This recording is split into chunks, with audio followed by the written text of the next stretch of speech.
మన ప్రభువును రక్షకుడైన యేసుక్రీస్తు వారి అతి శ్రేష్టమైన నామమునకు మహిమ కలుగును గాక. రెండు చేతుల పైకెత్తి దేవునికి స్తోత్రం చెప్దాం. మరొకసారి చెప్దాం. చాలా మంచిది. ఈ పూట దేవుని వాక్యాన్ని కొద్ది నిమిషాలు ధ్యానం చేద్దామండి. రాజుల రెండవ గ్రంథము,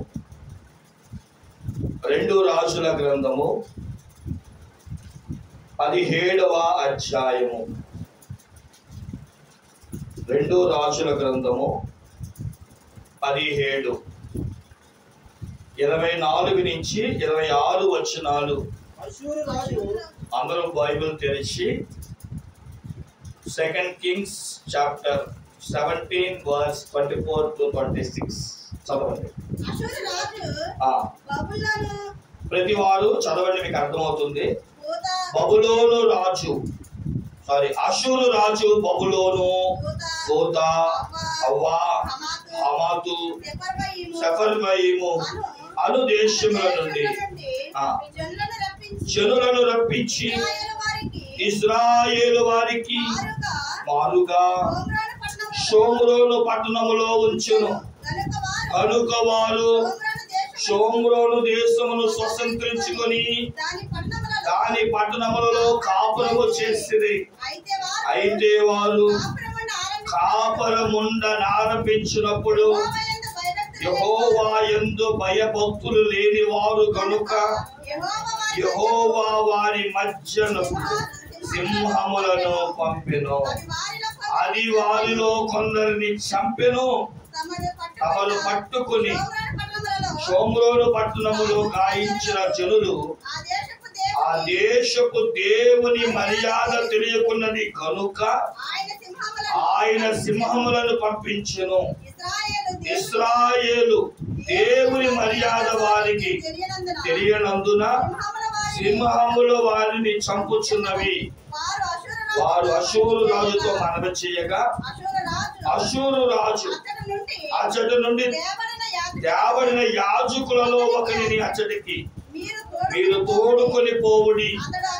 అతడు అచ్చటికి పోయి కాపురముండి ఆ దేశపు దేవుని మర్యాద వారికి నేర్పవలెనని ఆజ్ఞాపించెను. కాగా షోమ్రోనులో నుండి వారు పట్టుకుని వచ్చిన యాజకులలో ఒకడు వచ్చి బేతేలులో ఊరిలో కాపురముండి యెహోవా యందు భయభక్తులుగా ఉండదగిన మర్యాద వారికి బోధించెను.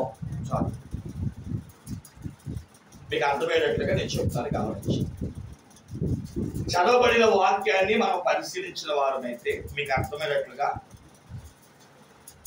ఒకానొక సమయమందు బబులోను రాజైన ఆషేరు అనే ఒక ఆయన షోమ్రోను అనే ఊరి మీదకి యుద్ధానికి వెళ్ళి ఆ దేశపు జనాలందరినీ కూడా లేకుండా చేశాడు. ఊరు ఖాళీగా ఉంది. ఆ ఊరు ఖాళీగా, షోమ్రోను ఖాళీగా ఉంది గనక ఏం చేయాలా అని ఆలోచన చేసి, ఇదిగో పైన 24వ వచనంలో చెప్పబడుతున్నట్లు బబులోను దేశంలో ఉన్న 5 ఊర్లను షోమ్రోను ప్రాంతం ఖాళీగా ఉంది అలాగో కదా అని ఆ ఊర్లో ఉండమని చెప్పాడు. రోజులు బాగానే గడుస్తున్నాయి, కొత్త ఊరు వచ్చాం. కానీ విచిత్రం ఏంటి అంటే ఆ ఊరికి ఒక దేవుడు ఉన్నాడు. ఆయన పేరు యెహోవా. ఆ ఊరిలో ఒక మర్యాద ఉంది, దాని పేరు దేవుని మర్యాద. అది వారికి తెలియకపోయినందున వారి ఇష్టం వచ్చినట్లు జీవించిన కారణం చేత దేవుడు కోపపడి మర్యాదగా మీరు ఉండరా అని చెప్పి వారి మధ్యకి సింహాలను పంపించాడట. అది ఎవరెవరైతే మర్యాద లేకుండా జీవిస్తున్నారో వారిని చంపడం మొదలుపెట్టినాయంట. ఆ దేశం వారందరూ భయపడి, ఏంటి నువ్వు చేసిన పని రాజా అని కౌలు పంపించి, ఈ దేవుని మర్యాద నేర్పడానికి ఇక్కడే పుట్టి పెరిగిన వాడు ఎవడైనా ఎక్కడైనా ఉన్నాడో కనుక్కోండి అని చెప్పి ఒక దైవజనుడిని లేదా యాజకుడిని పట్టుకొని, అయ్యా ఈ ఊరిలో మీరు ఉండడానికి వీళ్ళకి దేవుని మర్యాద ఏంటో నేర్పండి అని చెప్పి ఆ ఊరిలోనంట ఆయన తీసుకొచ్చి బేతేలులో పెట్టి ఆ దేవుని యొక్క మర్యాదను వారికి నేర్పిస్తూ ఆ యాజకుడంట దేవుని మర్యాదను ఎలాగ నడుచుకోవాలో, దేవుని మర్యాద నడుచుకుంటే ఎవరికి ఎలా క్షేమంగా ఉంటుందో వారికి దేవుని మర్యాద నేర్పించడం మొదలుపెట్టారు. ప్రియమైన దేవుని బిడ్డలారా, ఈరోజు మన అంశము దేవుని మర్యాద. మనకొచ్చా మన జీవితంలో సింహాలేంటి, మన జీవితంలో సమస్యలకు కారణం ఏంటి అంటే మనలో కూడా కొంతమందికి దేవుని యొక్క సన్నిధిలో దేవుని మర్యాద తెలియక మందిరానికి బాగానే వస్తున్నాడు, దేవుని దగ్గరికి బాగానే వస్తున్నాడు, కానీ ఎట్టి దైవాశీర్వాదములు పొందుకోలేక తిరిగి వ్యతిరేకముగా దేవుని ఉగ్రతకు కారకుడై సింహము లాంటి సమస్యలు, రోగాలు, వ్యాధులు, జబ్బులు, శాపాలు కొని తెచ్చుకుంటారు. అందుకనే దేవుడు దైవజనుడిని పంపించి మీ అందరికీ కూడా దేవుని మర్యాద ఏంటో తెలియచెప్పి సింహాలు మీ మీదకి రాకుండా ప్రయత్నమే ఆ యాజకుడి పని. నిన్న కాలం మందు అనుదినం అన్నాలో బైబిల్ గ్రంథములో 10 రకాలైన మర్యాదలు ఉన్నాయి. చెప్పండి ఏంటంట? మీరు రాసుకుంటే త్వరగా చెప్తాను, గబగబా రాసుకోండి. 1 దేశ మర్యాద ఉందా? మన ఇష్టం వచ్చినట్టు రోడ్డు మీద బ్యాసులు పోతాం. అమెరికా వెళ్ళిపోయండి, సింగపూర్ వెళ్ళిపోయండి, నీకు ప్రత్యేకమైన గది కట్టేస్తాం రోడ్డు పక్కన యూరిన్ పోయడానికి బాత్రూమ్లో. అక్కడికి వెళ్ళిపోయి తినేసి చాక్లెట్లు ఎక్కడ పడితే అక్కడ పడేసిన ఉమ్ములు చూసిన నీ సొక్కా ఇప్పించి తుడిపిస్తారు, నీ చేత ఎత్తిస్తారు. ఎందుకంటే దేశానికి ఓ మర్యాద ఉంది. ఆ దేశాన్ని పాడు చేసుకుంటామే ఏంటి? కొన్ని దేశాల్లో వివాహ వ్యవస్థ, అమెరికాకి వెళ్తే 17 సంవత్సరాలు పిల్లలు పెంచిన తర్వాత తల్లిదండ్రులకు బాధ్యత లేదు, ఇక వదిలేస్తే వాళ్ళే పెళ్ళిళ్ళు చేసుకొని పిల్లలకని కుదిరితే తల్లిదండ్రుల దగ్గరికి రావడం, లేదా వాళ్ళ పని వాళ్ళదే. కాదు, ఎవరి దేశ మర్యాదలు వారివి. రెండవది లోక మర్యాద. ఏ మర్యాద? లోకానికో మర్యాద ఉంది. మేము ఎలాగే నడుస్తాం, ఇలాగే ఉంటాం. మూడవది మనం చూసిన వారమైతే భక్తి మర్యాద. ఎవరి భక్తి వాళ్ళది. ఎవరు ఎలా పడతారో భక్తిగా మేము కొబ్బరిగా కొడతాం అంటారు కొంతమంది, మేము క్యాండిల్ వెలిగిస్తాం. ఎవరి భక్తి వాళ్ళ భక్తి మర్యాద. నాలుగవది సంఘ మర్యాద. సంఘానికి కూడా కొన్ని మర్యాదలు ఉన్నాయి. లోపల ఎవరితో ఎలా మాట్లాడాలో, బయట వాళ్ళు ఎలా మాట్లాడాలో, సేవకుడు ఎలా ప్రవర్తించాలో. ఐదవది యాజకుని మర్యాద. మా మర్యాద చొప్పున జకరియా గారు కూడా తన యాజక ధర్మం చొప్పున మర్యాద చొప్పున పరిచయం చేశారు. ఆరోదేనా అతిథి మర్యాద, సత్కార్య మర్యాద. వచ్చిన వాళ్ళకి ఎలా మర్యాదలు చేయాలో. ఏడవది ఇంటి మర్యాద. ఏమంటే మా ఇంటి పేరుతో ఎంతండి, ఏదైనా కార్యక్రమం వచ్చింది అనుకోండి, ఏమైనా చనిపోయినా మా ఇంటి వాళ్ళు ఎలా చేస్తామండి, లేదా పెళ్ళిళ్ళు చేసేటప్పుడు ఏమండి మా గోత్రం వాళ్ళు ఎలా చేస్తామండి అంటారు. ఇంటికి ఒక మర్యాద ఉంది. ఎనిమిదవది మనిషి మర్యాద. పని మనుషులు ఒకలాగా, లేదా పనివారి యొక్క మర్యాద అని పెట్టుకున్నా.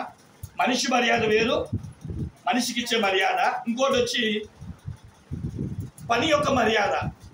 పనివాడిని పనివాళ్ళ చూస్తాం, ఉన్నవాడిని ఉన్నవాళ్ళ చూస్తాం. సాఫ్ట్వేర్ అయితే కుర్చీ వేస్తాం, పని మనిషి అయితే కింద కూర్చోవాడతాం. పని బట్టి మర్యాద. మనిషికి ఇచ్చే మర్యాద వేరు, అలాగే మరొకటి పనికి ఇచ్చే మర్యాద. ఏమైనా ఇప్పటికి 9.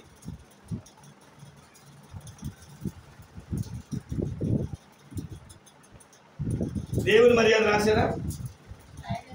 రాసుకోండి. ఇది 10వది దేవుని మర్యాద. భక్తి వేరు, దేవుని దగ్గర వేరు. వసంత వాళ్ళు అసలు భక్తి మర్యాద ఏంటి? మర్యాద అంటే ఏంటో మీకు చెప్తాను ఒక చిన్న మాట. ముందు మర్యాద అంటే పద్ధతులు, రూల్స్. కొడుక్కి పెళ్ళి అయిందో లేదా కూతురికి పెళ్లి చేసో కూర్చోబెట్టుకొని, అమ్మా అత్త దగ్గర ఎలా నడుచుకోవాలో, అత్తకి ఇవ్వాల్సిన మర్యాద, మామగారికి ఏ మర్యాద ఇవ్వాలో, భర్తకి ఏ మర్యాద ఇవ్వాలో, బయట నుంచి వచ్చేవాడికి ఎలాంటి మర్యాద ఇవ్వాలో, ఇంటి పక్కన వాళ్ళ దగ్గర ఒకవేళ చెప్పలేదు అనుకోండి, ఏమైంది? ఏం పెంపకం అమ్మ మీదే, ఇలాగైనా పెంచడం, మీ పెంపకం బట్టి తెలుస్తుంది అంటారు. అవమానం. ఇందాక నేను భక్తి మర్యాదల గురించి వసంత వాళ్ళు చెప్పడం జరిగింది. దానికి మొదటి సమూయేలు గ్రంథం 20వ అధ్యాయం 6వ వచనంలో ఏటేటా దావీదు గారికి తన కుటుంబానికి దేవునికి బలి ఇవ్వట మర్యాద కథ అనే మాట మనం చూస్తాం. అక్కడ దేవుని చేత మీద 10 మర్యాదల గురించి నేను మాట్లాడాలి అని అనుదినమన్నాలో చెప్పాను. ఈరోజు ఆ 10 మర్యాదలు చెప్పాను. వివరణ అంటే క్లుప్తమైనది. అక్కడ వసంత వాళ్ళు ఇంటికి లాగా చూడండి, భక్తి మర్యాద. చాలా మంది మేము కూడా క్రైస్తవులు అంటే చెప్పుకుంటున్నారు, కానీ మరి క్రైస్తవుడు అయితే దీవించబడాలిగా అంటే క్రైస్తవుడు అని చెప్పి దేవుడు మీ కాను కోరుకోవట్లా, మీ ఆస్తి పాస్తులు కోరుకోవట్లా. అసలు భక్తిలో దేవుడు ఏం కోరుకుంటున్నాడో అన్న దాని మీద వసంత వాళ్ళు మాట్లాడడం జరిగింది. ఈరోజు ఈ సందర్భాన్ని బట్టి దేవుని మర్యాద అనే విషయాన్ని గురించి నేను మాట్లాడుతున్నాను. ఇప్పుడు భక్తి చేస్తున్న భక్తి పరులారా, దేవుడు దగ్గర ఎలా నడుస్తే దేవుడు మనల్ని కరుణిస్తాడో మీకు తెలుసా? మేమున్నాం, మా దైవజనులు ఫోన్ చేసి రమ్మనగానే పరుగులు తీసుకుని వెళ్తాం. మా దైవజనుల దగ్గర మేము ఎంతో విధేయత చూపిస్తాం. అయ్యగారు మా ముందు వస్తే గౌకు లేచి నిలబడతాం. మీరు ఇది చెయ్యండి అంటే మారు మాట్లాడకుండా చేస్తాం. ఇక్కడ అషూరు రాజు షోమ్రోను పట్టణమునకు ఆ 5 పట్టణం వారు తీసుకుని వచ్చి మంచిగానే తన యొక్క బబులోను వారిని చూసుకుంటున్నాడు. కానీ దేవుని మర్యాద తెలియకపోవడాన్ని బట్టి దేవుని కోపానికి వాళ్ళు కారకులయ్యారు. ఎక్కడెక్కడి నుంచో మనం వస్తున్నాం, ఒక సంఘంగా కట్టబడ్డాం, ఓ మందిరంగా స్థాపించబడ్డాం. మరి దేవుని దగ్గరికి వచ్చిన ఇందులో కొంతమందికి దీవెన, మరి కొంతమందికి ఎప్పుడు ఎలా వచ్చామో అలాగే అదే పరిస్థితి, అదే ఆర్థిక ఇబ్బందులు, అదే అప్పుల బాధలు, ఇంకా బాగలేదు, ఇంకా అలాగే ఉన్నాం. మా మీద సింహాలు దాడి మమ్మల్ని పీక్కు తింటున్నాయి. ఎంత సంపాదించినా రూపాయి మిగలట్లేదు, ఎంత తెచ్చినా ఎన్ని మందులు వాడినా రోగం తగ్గట్లేదు. ఏంటండి పాస్టర్ గారు? ముందు పాస్టర్ గారు మార్చేయాలి. ఎవరు మనం ఎక్కడికి వెళ్ళినా దేవుని మర్యాద తెలియకపోతే ఇదిగో ఈ అషూరు రాజు ప్రజలు పడిన బాధలే మనము పడతాం. నువ్వు వెళ్ళిన చోట దేవుడు ఉంటే పర్లా, దేవుని మర్యాద మట్టిగా నేర్చుకుంటే ఖచ్చితంగా దైవ దీవెనలకు, సింహపు యొక్క దాడులకు మనం బయటపడతాం. దేవుని మర్యాద ఏంటి? బైబిల్ గ్రంథములో దేవుని మర్యాదల గురించి కొన్ని విషయాలు మనం మాట్లాడుకుందాం. మనం చదువుకున్న మాటలు మొట్టమొదటిది 28వ వచనం చదవండి ఒకసారి. 17వ అధ్యాయము.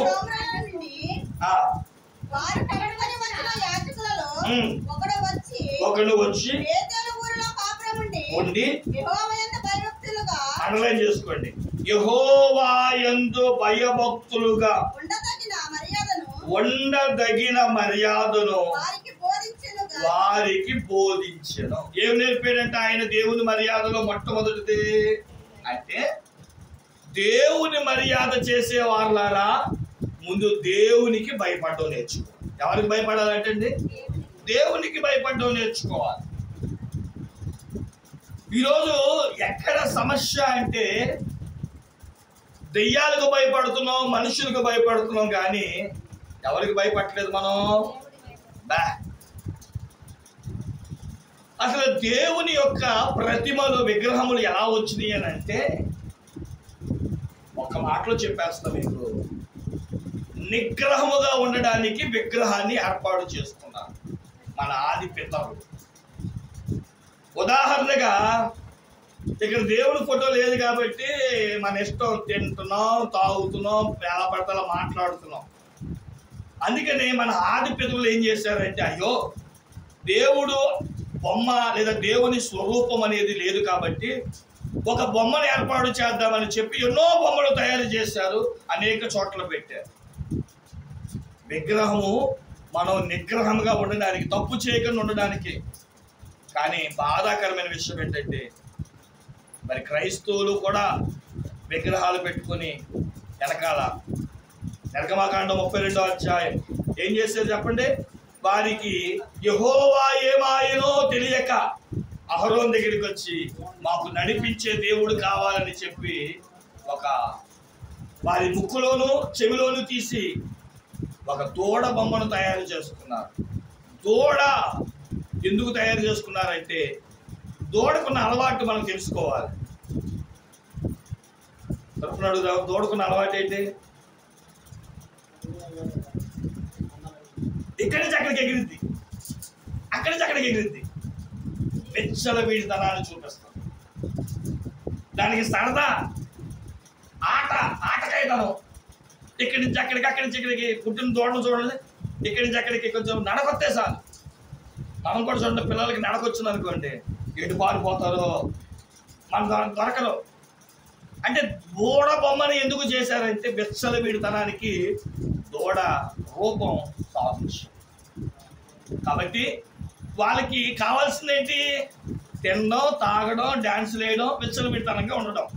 అందుకని ఎవరికి కావాల్సిన బొమ్మలాలు చేసుకుంటున్నారు. ప్రేమ దేవుని పెట్టారా, దేవుడు మోషేతో మాట్లాడాడు, మోషే కోపాన్ని చూపించాడు. అక్కడ జరిగిన సందర్భం మీ అందరికీ తెలుసు. దేవుని దగ్గరికి వచ్చినప్పుడు గమనించండి ప్రియమైన దేవుని బిడ్డలారా, దేవుడు ఉన్నాడా, ఆయన బొమ్మ ఉందా లేదా చూసి భయపడడం కాదు. ఒక ఆయన అన్నాడు, ఎంత వెతికినా ఎంత వెతికినా దేవుడు కాగలడు. దేవుడు ఎక్కడ ఉంటాడు? కేవలం గుళ్ళోనో, ప్రతిరూపాల్లోనా, విగ్రహాల్లోనా కాదు. ఎంత వెతికినా, ఎక్కడ వెతికినా దేవుడు ఉంటాడు. ఒకసారి అంటే ఒక గురువు గారు ఒక 10 సంవత్సరాలు ఒక 3 పిల్లలకి ట్రైనింగ్, అంటే చాలా మందికి ట్రైనింగ్ ఇచ్చాడు. ఆ 10 సంవత్సరాల ట్రైనింగ్ లో ఒక 3 పిల్లల్ని వాళ్ళు ఏమంటారంటే వాళ్ళ యొక్క నేర్పరితనాన్ని బట్టి ఎంచుకుని, నా తర్వాత ఈ 3లో ఎవరో ఒకరు గురువు అవ్వడానికి అవకాశం ఉంటుంది అని చెప్పి, మరి ఆ 3లో ఎవరా అన్నది నేనే నిర్ణయించాలని చెప్పి 3కి 3 అట్టుకోళ్ళు ఇచ్చి ఎవరు చూడకుండా తినండి అన్నాడంట. చెప్పండి ఏమన్నాడు? మొదటి వాడు వెళ్ళి తలుపులు వేసుకొని నన్ను ఎవ్వరూ చూడరా అని తినేశాడు.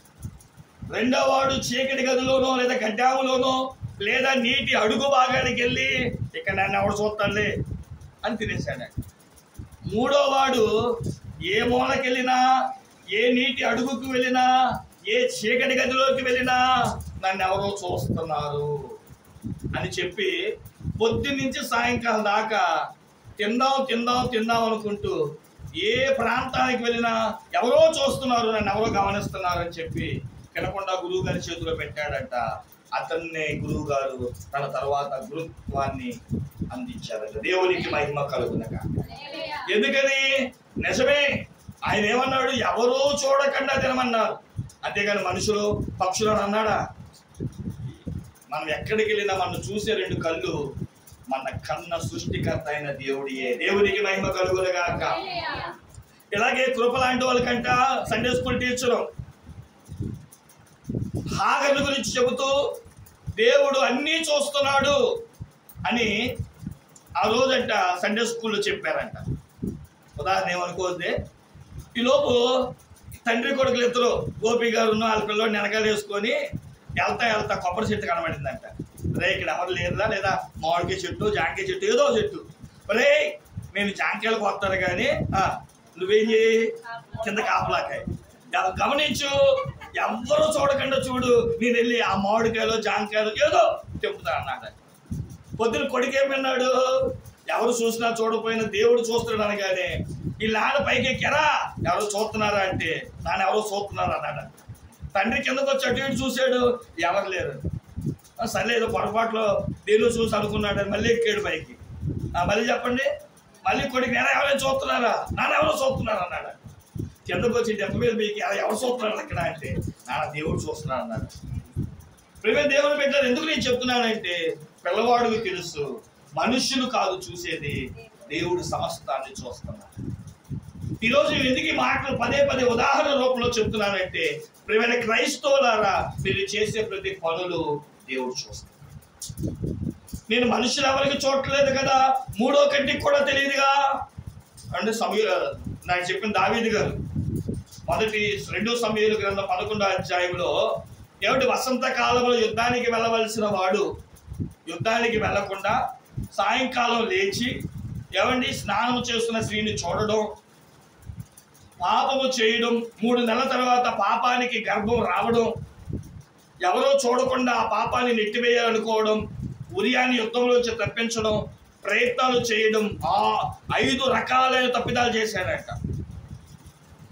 గమనించండి, ఆఖరికి ఉరియాని చంపించేయడం, తాను ఏదో గొప్ప పని చేసినట్లుగా, ఏదో సైన్యాధ్యక్షుడు లేదా సైనికుడు భార్యను ఆదుకున్నానని చెప్పినట్లుగా బత్షెబాను వివాహం చేసుకుంటే ఎవరు చూశారంట, దేవుడు చూసి ఏమండి నాతాను ప్రవక్త చేత కౌరు పంపించి ఒక పెట్ట కథ చెప్పించి ఏమన్నాడు చెప్పండి, నువ్వు చేసిన పనికి నీ నోట తీర్పిప్పించాను.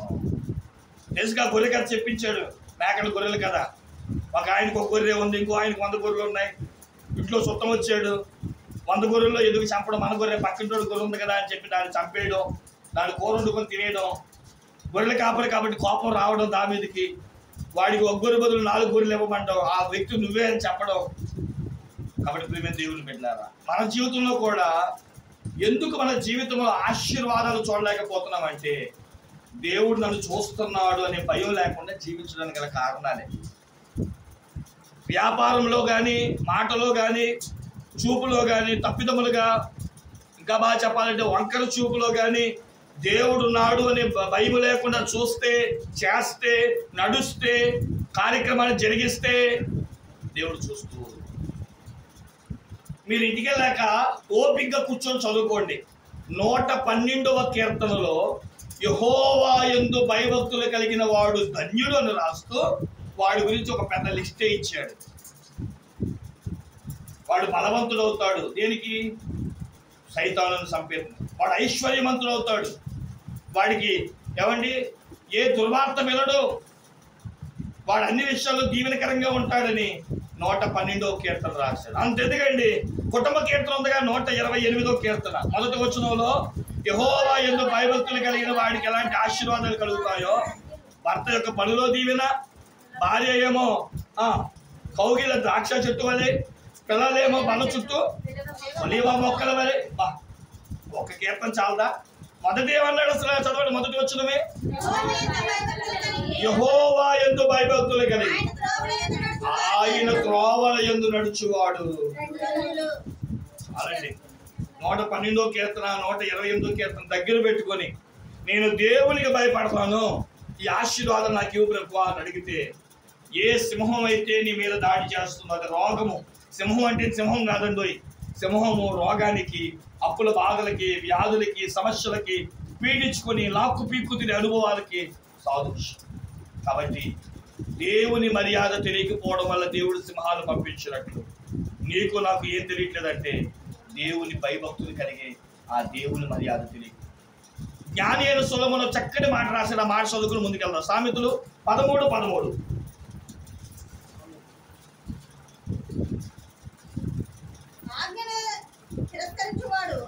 ఆజ్ఞలను తిరస్కరించువాడు అందువలన శిక్షలందును. ఆజ్ఞ విషయమై భయభక్తులు గలవాడు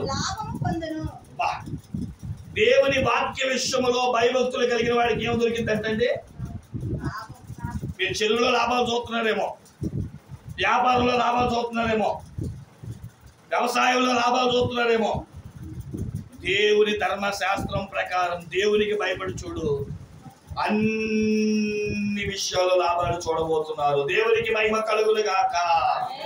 కాబట్టి మొదటిది దేవుని మర్యాద అంటే ఏంటంటే, దేవునికి భయభక్తులు కలిగి జీవించడమే. ఇది దేవుని మర్యాద. మరొక మర్యాద చూద్దామండి ప్రియమైన దేవుని బిడ్డలారా. 1 కొరింథీయులకు రాసిన పత్రిక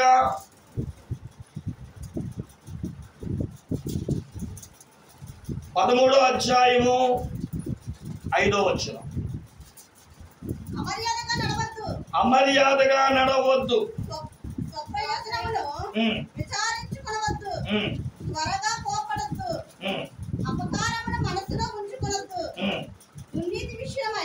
మీరు ఇంటికి చదువుకోండి. కొన్ని కీర్తనలకి కొన్ని పేర్లు పెడతారు. సరదాగా అడుగుతాం, చెప్పండి. లూకా సువార్త 15వ అధ్యాయాన్ని ఏమని పిలుస్తాం? లూకా సువార్త 15వ అధ్యాయాన్ని ఏమని పిలుస్తామండి? పాపాల చిట్ట అంటాం.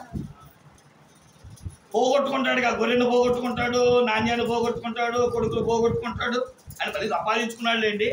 అంటే పాపం చేసేవాడు ఎలా తప్పిపోతాడో, మళ్ళీ దేవుని దగ్గరికి వస్తే ఎలా వస్తాడు? లూకా సువార్త 15వ అధ్యాయాన్ని పాపాల చిట్ట అంటారు. హెబ్రీ పత్రిక 11వ అధ్యాయాన్ని ఏమంటారు? విశ్వాసుల పట్టిక అంటారు. 42 మంది విశ్వాసులను చెప్పుకుని, ఇదిగో విశ్వాసం అంటే ఇలా ఉండండి అబ్బాయి అంటారు. ఈ 1 కొరింథీ పత్రిక 13వ అధ్యాయాన్ని ప్రేమ పట్టిక అంటారు. మీరు 13వ వచనాన్ని చదివితే, కాగా విశ్వాసము, నిరీక్షణ, ప్రేమ, ఈ 3ను నిలుచును, వీటిలో శ్రేష్టమైనది. ఈ పట్టిక అంతా ప్రేమ ఉంటే ఎలా ఉంటాడో, ప్రేమ లేకపోతే ఎలా ఉంటాడో చాలు, బయటికి వెళ్ళక్కర్లా. మీరు 1వ వచనం చదవండి.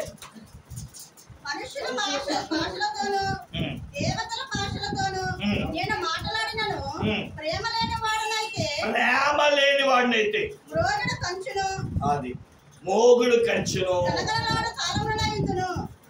ఇంటికి ఎలా చదువుకోండి. ప్రేమిస్తున్నాను, ఫిబ్రవరి 14 ప్రేమకుల దినోత్సవం. ఒకవేళ వాడిని వెళ్ళి అడగండి, ఎందుకు ప్రేమిస్తుందంటే అమ్మాయి అందంగా ఉందని, అమ్మాయి వెనకాల అరుస్తుందని, ఏమండి అమ్మాయి బాగా చదువుకుందని, ఉద్యోగం చేస్తుందని, అవసరాలకని. ఇవి లోకపు ప్రేమలు.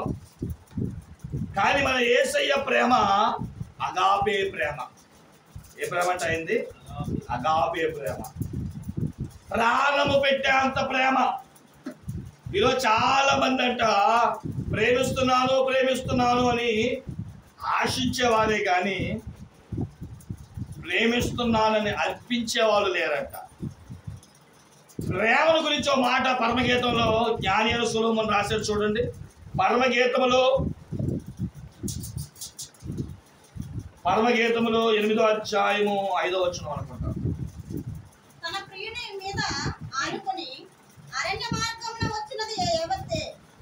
8వ అధ్యాయమేనమ్మా, 8వ అధ్యాయము 6వ వచనం. ప్రేమ మరణమంత బలమైనది. చూసారా ప్రేమకి ఎంత బలం ఉందంట? మరణం. చంపే ప్రేమ కాదు ఇది, అర్పించే ప్రేమ. ప్రేమ మనిషి చావును కోరుకోదు. ఈరోజు ప్రేమించకపోతే గొడ్డలు యాసిడ్డే. ఏమండి ప్రేమించి ప్రేమించి ప్రేమించు అని చెప్పి వేగిరపడి ప్రేమ అందించకపోతే చంపేస్తున్నారు. కానీ యేసయ్య అలా కాదు.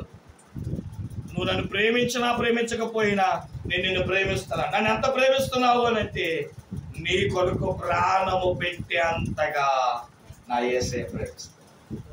ప్రేమైన సంగమా, దేవుని మర్యాద ఏంటో తెలుసా? ఆత్మ ఫలములో మొదటి ఫలం పేరేంటి? ఫలము కాదు, తొలలు అనాలి. ఎందుకంటే ఫలం ఒకటే, కానీ గుణాల్లో ఒకటి ప్రేమ. అన్నిటికంటే శ్రేష్టమైనది ప్రేమే. మన యేసయ్య కూడా ఒక మంచి ఆ పేరు ఉందంట. మొదటి యోహాను పత్రిక 4వ అధ్యాయము. మన దేవుడు ఎవరయ్యా అంటే ఆలోచన అనుకున్న ప్రేమామయుడు అనే మాట ఉంటుంది. మొదటి యోహాను పత్రిక 4వ అధ్యాయము 7వ వచనమా 8వ వచనం. చాలండి. ఎవరంటే దేవుడు. ఈ 4వ అధ్యాయం కూడా మొదటి 4 వచనాలు ఆత్మల గురించి మాట్లాడతాడు, కానీ 7వ వచనం కాడి నుంచి చివరి వచనం వరకు ప్రేమల గురించి మాట్లాడతాడు. మీకు ఒక కోపంగా నన్ను చూస్తున్నారు కానీ ఒక చిన్న మాట చెప్తాను. నాలాంటి పాస్టర్ గారంట పెళ్లి చేయాల్సి వచ్చిందంట. సరే, పెళ్లి కొడుకుని పెళ్లి కూతురు కూర్చోబెట్టారు. పెళ్లి కూతురేమో చెమటలు కక్కేసి ఏమంటే టెన్షన్ పడిపోతుందంట. సరే, పాస్టర్ గారు ఆమె టెన్షన్ తగ్గించాలి అని చెప్పి, రండి దేవుని వాక్యాన్ని చదువుదాము అని చెప్పి మొదటి యోహాను పత్రిక 4వ అధ్యాయము 18వ వచనం అనబోయి, యోహాను పత్రిక 4వ అధ్యాయం 18వ వచనం అన్నాడంట. ఎందుకు యోహాను పత్రిక 4:18 ఏముందో చదవండి. యోహాను సువార్త చదువుతాం, అది పక్కన పెట్టి చదవండి. మొదటి యోహాను పత్రిక 4:18 ప్రేమలో భయం ఉండదు, అంతేకాదు పరిపూర్ణ ప్రేమ భయమును వెళ్ళగొట్టును. ఇలాగా ప్రేమ గురించి చెబుదాం అనుకొని పత్రిక అనుభవి సువార్త అన్నాడంట. ఇప్పుడు అలాగే అదే వచనాలు పట్టుకొని సువార్త చదవండి. యోహాను సువార్త 4వ అధ్యాయం 18వ వచనం చదవండి. నీకు 5గురు పెళ్లిపెట్టుండేది, ఇప్పుడు ఉన్నవాడు కూడా వాడు కాదు. కాదు, భయమేమో కాదు, చాట పట్టేసిందంట. నిజంగా ఆవిడకి 5గురు లవర్స్ ఉన్నారంట. సువార్త పత్రిక అనుభవి సువార్త లేనప్పటికీ ఏమండి ఎవరైనా నేను చదవమంటే కదా మీరు చదువుతారు. ఇప్పుడు నీకు 5గురు పెళ్లిపెట్టుండేది, ఇప్పుడు ఉన్నవాడు కూడా నీ వాడు కాదు. గమనించండి, అలా అయిపోయింది. నవ్వేరా? ఓకేనా? హ్యాపీయేనా? ఓకే, రెండు దేవుడి వాక్యంలోకి వెళ్ళిపోదాం.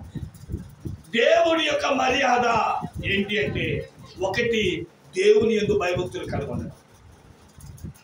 రెండవది ప్రేమ దేవుని పెట్టినారా, యేసయ్య ఏ విధముగా ప్రేమా స్వరూపియో మనం కూడా ఇతరులను, తోటి వ్యక్తులను ఇతరుల అవసరాల్లో ఉన్నప్పుడు ప్రేమించుట నేర్చుకోవాలి. ఈరోజు చాలా మందిలో క్రైస్తత్వంలోనికి చాలా మంది రాకపోవడానికి గల కారణాలు మీరే. కారణం ఏంటి తెలుసా? మనం చదివే వారమే కానీ ఆచరించే వారం కాదు. ఇప్పుడు మనం ఏమంటాం? ఎవడి దేవుడు ప్రేమ స్వరూపం అంట, మనం కూడా ప్రేమించాలంట అంతే తప్ప బయట దగ్గరికి వచ్చి ఎవడైనా వచ్చి బాధలో ఉన్న తింటాకి తిండి లేదంటే ఏం పెట్టాం? కారణం ఏంటి అంటే మనం చదువుతున్నామే తప్ప ఆచరించట్ల. ఓ చిలక తన 2 పిల్లల్ని లేదా 3 లేదా 4 తప్పదు, తండ్రి ఎక్కడికో వెళ్ళిపోయాడు. తల్లి చిలక పిల్లలకి ఆహారం కావాలి, ఆకలేస్తున్నా అంటున్నారు పిల్లలు. సరే, వీళ్ళకి ఒక పాట నేర్పిద్దాం అని చెప్పి వేటగాడు వస్తాడు, జాగ్రత్త జాగ్రత్త, గింజలు వేస్తాడు, జాగ్రత్త జాగ్రత్త, మెడలు పట్టుకుంటాడు, జాగ్రత్త జాగ్రత్త, మెడ విరుస్తాడు, జాగ్రత్త జాగ్రత్త అని ఓ పద్యం నేర్పిందంట. మళ్ళీ చెప్తున్నాను, పద్యం నేర్పి జాగ్రత్త చెప్పి వెళ్ళిపోయింది. వేటగాడు వచ్చాడు, పాట మొదలెట్టింది. ఏమని? వేటగాడు వచ్చాడు, జాగ్రత్త జాగ్రత్త. ఆడమ్మోని రావడం గమనించేసింది. సరే అని చెప్పి వల విసిరాడంట. అంటే వల కింద అవి కిందకి రావాలని చెప్పి 4 పక్కల వలకి ఏమంటే బిగుతుగా ఉండేటట్లుగా దాని వల ఉచ్చులు తయారు చేసి వల వేస్తాడు, జాగ్రత్త జాగ్రత్త అంటే, ఓ బాబోయ్ నేను చేసేవన్నీ ఇవి చెప్పేస్తున్నాయి. ఈరోజు నాకు ఫస్ట్ ఏమో అయినా దాని మీద గింజలు వేయడం మొదలెట్టాడంట. గింజలు వేస్తాడు, జాగ్రత్త జాగ్రత్త అని చెప్పి కింద దిగి అంట. అంటే తల్లి పాట నేర్పింది కానీ అనుభవం నేర్పల. అందుకని ఏం జరిగినాయి, పొలంలోకి వచ్చినాయి, పొలంలో కాళ్ళు చిక్కుకుపోయినాయి. వేటగాడు ఒక్కొక్క దాన్ని పట్టుకున్నాడు, తల పట్టుకుంటాడు, జాగ్రత్త జాగ్రత్త, మేడ విరిచాడు, మేడ విరుస్తాడు. ఈరోజు చాలా క్రైస్తవ జీవితంలో మనం పాఠాలు నేర్చుకుంటున్నాం తప్ప ఆచరణ లేక, క్రీస్తు మర్యాద లేక, క్రీస్తు మర్యాదను మనలో చూపించలేక పదైపోతాం. క్రైస్తవుడు వినేవాడు కాదు, చేసేవాడు. నేను ఎప్పుడో మాట చెప్తాను, పుస్తకాలు చదవడం ఆపండి, చదవండి, చదువుతూనే ఉండొద్దు. నేను ఎప్పుడో ఒకే మాట చెప్తాను, క్రైస్తవుడు పుస్తకాలు హిస్టరీ చదవడం కాదు, వాడే హిస్టరీ మేకర్ అవ్వాలి. దేవునికి స్తోత్రం చెప్పండి. నేను ఎప్పుడో ఒకటే అనుకుంటా, నేను పుస్తకాలు చదవడం కాదు, నా పుస్తకాలు అనేకులు చదవాలి. నేను ఒకరితో చూడడం కాదు, నన్ను అనేకులు చూడాలి. నేను ఒకరిని నేర్చుకోవడం కాదు, నన్ను అనేకులు ఫాలో అవ్వాలి. నేను చరిత్రకారుని అవ్వాలి తప్ప చరిత్ర ఇంకెంతకాలం చదువుతాం? ఏమంటే చిన్నప్పటి నుంచి పిల్లలకి చెప్తానే ఉన్నాం, ఏమండి ఏంటి మన మహాత్మా గాంధీ ఎలా అంట, సుభాష్ చంద్రబోస్ ఎలా అంట, మన జెండా వందల రోజు అన్ని గుర్తు చేసుకుంటాం. కానీ మనం మట్టిగా అలా జీవించడానికి ఇష్టపడం. ఈరోజు చాలా మంది నేర్పిస్తున్నామే కానీ పాఠాలు నేర్పిస్తున్నామే కానీ గుణపాఠాలు నేర్పించట్లేదు. యేసుక్రీస్తు ప్రేమామయుడు అంటున్నామే కానీ మనం ప్రేమ చూపించట్లా. క్రైస్తవుడు దేవుని మర్యాద ఏంటో తెలుసా? విన్న దానిని ఆచరణలో పెట్టగలిగిన వాడు, అనేకులకు తనలోని క్రీస్తును చూపించగలిగిన వాడే దేవుని మర్యాదకు గొప్ప కారకుడిగా మాట్లాడని దేవుడు వాక్యం సెలవిస్తుంది. ఇక మూడోది మనం గమనించిన వారమైతే లూకా సువార్త 1వ అధ్యాయము 9వ వచనం. లూకా సువార్త 1వ అధ్యాయం 9వ వచనం. దీనిని యాజక మర్యాద అని కూడా పిలుస్తారు, కానీ దేవుని మర్యాదలో ఇది కూడా చాలా ప్రాముఖ్యమైనది. యాజక మర్యాద చొప్పున మీరు ఇంటికి ఇలా చదువుకుని నా వైపు చూడండి. మూడవది యాజక మర్యాద. దీని గురించి చాలా విషయాలు ఉన్నాయి, నేను చెప్పను, జస్ట్ అలా హింట్ ఇచ్చేస్తా. ఎందుకంటే దేవుని మర్యాదలో యాజకుడిని చూస్తూ నేర్చుకోవాల్సిన ఒక విషయం ఉంది, అది మీకు చెప్పాలనుకుంటున్నా. యాజకుడి పని ఏంటి పూర్వకాలంలో అంటే ధూపం వేయడం యాజకుడి పని. కీర్తనకారుడు అంటాడు కదా, సాయంకాలం నా ప్రార్థన ధూపం వలే ఉంది. ఇలా ధూపం ఏమంటే సాంబ్రాజ్యం తీసుకొని చేసేస్తున్నారు, అది కాదు. ధూపం అంటే ప్రార్థన అని అర్థం. యాజకుడు ఏ విధముగా ధూపం యొక్క క్రమాన్ని కలిగిన వాడే ఉన్నాడో సంఘానికి కూడా ఏం అలవాటు ఉండాలి చెప్పండి? ధూపం వేసే అలవాటు ఉండాలి. మంచిది. తలస్నానం చేసినప్పుడు కానీ పిల్లలకు కానీ తలస్నానం చేసినప్పుడు చక్కగా సాంబ్రాణి ధూపం వేయండి, మంచిది, ఆరోగ్యం. సాంబ్రాణి కడ్డీలు వెలిగించుకోండి వారానికి ఒకసారి. నేను ఎవరో ఒక ముస్లిం ఆయన చెప్తే నేర్చుకున్నా, విన్నాను. ఒకసారి నిప్పులు పట్టుకొని వస్తా ఉంటే ఎందుకండి ఇవన్నీ అంటే వాళ్ళు అన్నారు, అయ్యారు దీన్ని వేయించుకోవడం వల్ల మీరేమనుకుంటున్నారు కానీ వారానికి ఒకసారి సాంబ్రాణి మన ఇంట్లో పీల్చడం వల్ల గుండెకు సంబంధించిన వ్యాధులు పోతాయంట. సాంబ్రాణి మంచి ఔషధం అంట. నాకు తెలిసిన ఒక డాక్టర్ గారు కూడా అన్నాడు, రోజుకు పుల్ల వెలిగించుకోండి, నష్టం ఏంటి, సాంబ్రాణి పీల్చితే మంచిదంట అని. గమనించారు ప్రియమైన దేవుని బిడ్డలారా, ఒక సాంబ్రాణి పుల్ల వెలిగిస్తే నేను అది పీల్చడం ఎంత శ్రేష్టమో విశ్వాసి సేవకుడు ప్రార్థించడం కూడా అంతే. నీ ప్రార్థన ఎలా ఉండాలి? మొక్కుబడి ప్రార్థనలా కాదు. ఏదో నిప్పులు వేసేమో 4 సాంబ్రాణి పుల్ల వేసేస్తే ఇంత పొగొత్తే సరిపోద్దా? ఎంత పొగ రావాలి?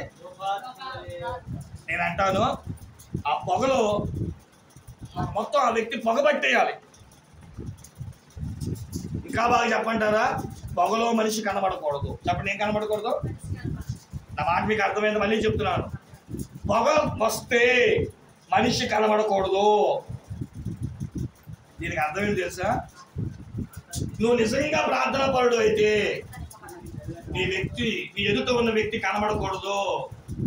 కనబడుతున్నాడంటే అర్థం ఏంటి? ఈరోజు మనకు కనబడడం అంటే ఏంటంటే పాస్టర్ గారు చెప్తాను వినండి. ప్రార్థన చేస్తున్నాడు, వేసేది చిన్న పొగ. ఈ ప్రార్థన చేసిన ఏం కనబడుతుంది? ఎదుటి వ్యక్తి కనబడుతున్నాడు అంటే అర్థమే తెలుసా?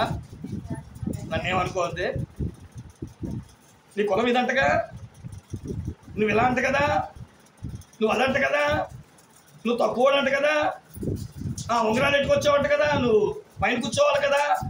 అంటే ఏం కనబడుతున్నాడు? మనిషి యొక్క హోదా.